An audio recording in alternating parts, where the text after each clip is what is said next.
Halo Sobat Scarlet Racing, gue Iwan dari tim Scarlet Racing Indonesia. Di sini gue mau unboxing Shockbeker tabung atas Black Series.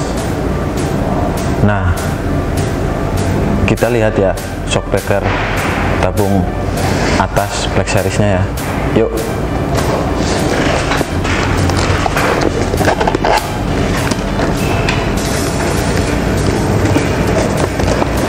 Wih, keren banget nih. Keren banget nih kok. Ini dia nih, Shockbeker tabung atas. Shock ini juga mempunyai spesifikasi tersendiri loh. Yang pertama, ring boss sudah CNC. Yang kedua, tabung nitrogen. Tabung tengah mempunyai diameter 40 mm. Tutup tabung tengah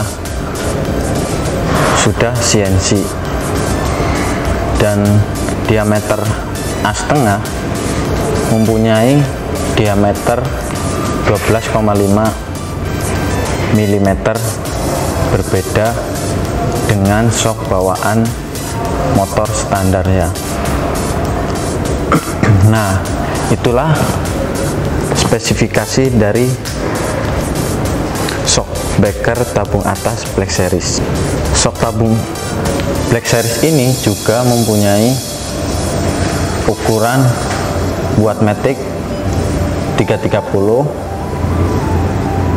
sama 305, dan buat bebek mempunyai ukuran 280, 320 dan 340. Nah, sobat bisa lihat video berikut ini.